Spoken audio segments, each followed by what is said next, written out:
Do you feel like the phone is this anxiety chisel that continuously chips away at your self-confidence? Well, I get it. I've been there. But you can overcome this.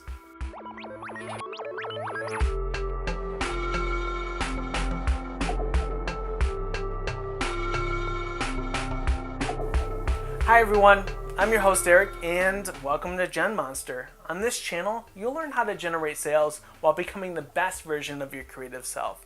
And one of the most personalized ways of generating sales and creating real relationships is to use this. But with email and social media and so many other ways of reaching out, the phone can seem a bit intimidating. And I understand, it's a real-time sales platform. In fact, I almost let it get the best of me about 7 to 8 years ago. Gosh, I'm old. 7 to 8 years ago. Jeez. Fresh out of art school, I got a position that used the phone a bit more than I thought. And I let my lack of confidence, self-doubt, and anxiety almost get the best of me. In fact, I almost quit. But I had great mentors and was able to overcome this. And now when I look at this, all I see is opportunity. In this video, you'll learn techniques that I've used personally to defeat anxiety, build confidence, and slowly make the phone your friend. So let's get to it. Whether you are picking up the phone or dialing, you need to silence your inner dialogue. That's that voice in the back of your head that's making assumptions, asking questions, and is typically laced with doubt. Now, if the phone call is inbound, you might be saying something like, "Oh, I hope they're not calling angry. I don't know the answer to their question. I bet you I don't know the answer to their question. What if they're trying to sell me something? What if I like what they're trying to sell me?" However, if you're making an outbound call, your inner dialogue might be saying, "What if they hate my product? What if they don't have time for me? What if they don't pick up? What if they pick up?" Now, I'm not saying your thoughts are invalid. They're just unnecessary at this moment. Later in the video, we will address them. But right now, in the beginning of the phone call, you should have one thing and one thing on your mind, and that is your goal. Let's say you're receiving a phone call. Your initial goal isn't to spring into action, it's to learn. Don't go in with preconceived notions, go in with a blank slate. Your goal is to learn the why of the phone call before you react. Now, if you're dialing out, you should have one goal as well. That goal is the reason behind the phone call. So keep that goal in mind. Is it to make an appointment, schedule a webinar, talk more about a product or service? If your prospect has apprehension about something, your goal is to learn why. If you're scheduling an appointment, an in-person meeting, your goal is to learn when and what they're looking to get from that meeting. Learn with one goal in mind. To prepare your mind to learn and silence your inner dialogue, keep a pen and paper in front of you at all times. If you prefer to use a program to take notes, have a fresh screen open. Here's a monster tip. If you're required to use a program to take notes, but don't feel 100% confident that you could be there to learn with your customer while multitasking and using this program, make sure to take notes on the side, and then when you're done with the conversation, you can transfer them to the program. Your goal, again, is to be 100% present to learn from the person on that phone. So, remember that inner dialogue I just told you to silence? Let's talk about it. Although it doesn't have a place in the beginning of the phone call, there's still concerns that you have. That concern comes from the fear of the unknown, and instead of ignoring your fears, you should tackle them. List out all those concerns, and once you have them listed out, create an action plan to tackle each one. So let's go through an example of one that I have personally experienced, and I hear a lot of people are concerned about it as well. And that is, what do you do if you don't know the answer to something? And how do you prevent from giving the wrong answer? I completely understand this. And whether everything is new to you or you're a seasoned pro, there will always be questions you don't know the answer to. And the idea is not to panic, but be prepared for them. Create a protocol that you can follow so that you could set expectations for that person on the phone and know where you're going to get those answers. Let's take a look at the protocol that I made for myself when I felt like my anxiety was getting in the way of being confident on the phone. Let's say someone is asking about a policy and you simply don't know the answer to it. First, acknowledge their question. Ensure that you will answer it and set an expectation on delivery of that answer with a request. If they say yes, have a list of resources that you can reach out to in order to answer. If that moment becomes less than brief, ask them if you can follow up with an answer. Set an expectation of when you will follow up with that answer. Make sure that you give that person some control by asking how they would like to receive that follow-up, via email or phone. Now let's say they don't have a moment to be put on hold in the first place. Let them know that you will follow up and ask them how you should do so. Be sure to always follow up when you said you would, even if that question is taking longer to answer than expected. You could simply say, I had mentioned that I would follow up, but it is taking longer than I have originally expected to confirm your question.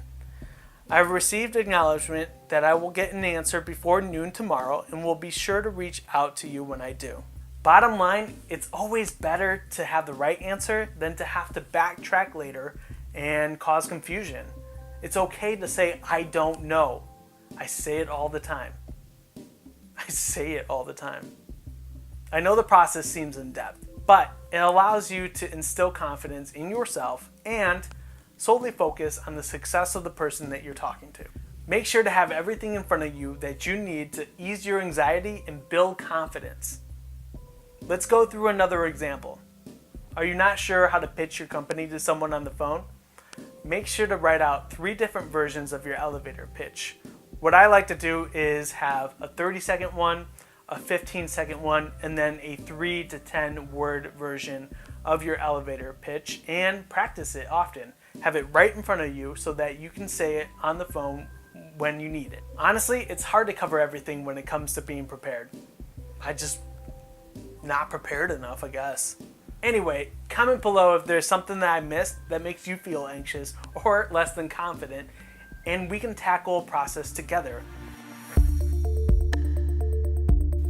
So at this time, we are silencing our inner dialogue to be 100% present to the person on the phone, and when it's time to react, we are prepared with the tools that we need to feel confident. However, not everything is about the work that we put in. We're human.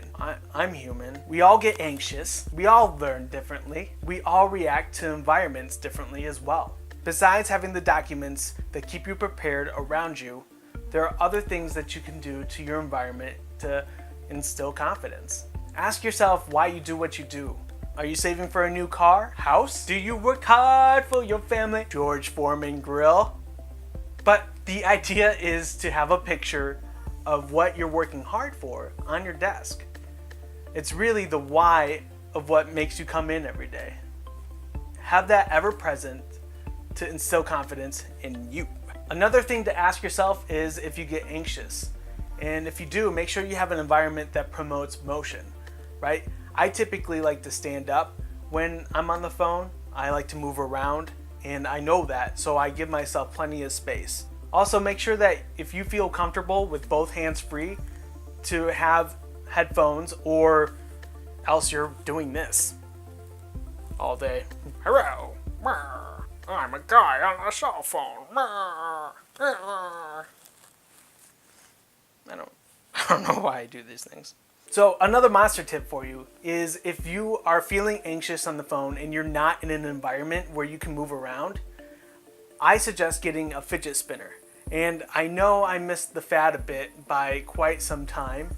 They're no longer cool, which is why I'm probably using it. But to be honest, this is very helpful. I personally am a kinetic learner, which means that I need to move around to learn. And this helps me do precisely that.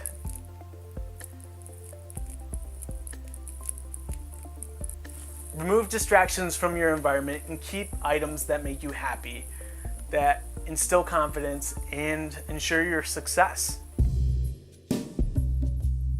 It is easy to let stress grab a hold of you when the first phone call of the day is not so great. I suggest making that first phone call awesome by having control over it. Reach out to a friend and say hi, or an accountability partner, and give them your elevator pitch. Rehearse that, and you'll feel great. Make that first phone call a mini win, and as you grow confident, you can actually make that phone call a win with real customers that you know you're delivering great information to. You just won $1 million! That's not a thing. But anyway, let's recap. To defeat phone anxiety and build confidence, you need to silence your inner dialogue, learn, and focus on your goal. Be prepared for the things that you are less than confident in by creating a plan or script. Create an environment that promotes confidence and gives you outlets to reduce anxiety. And start your day with a phone call win. Now, if you like this video, be sure to give it a thumbs up, subscribe to the channel, and hit the bell thingy to be notified when I drop a video weekly. Was that cool? And remember, you can do anything you put your mind to. Use the techniques in this video and take it one day at a time. Great results don't happen overnight. Be yourself, be confident, and keep learning. And I'll see you next week.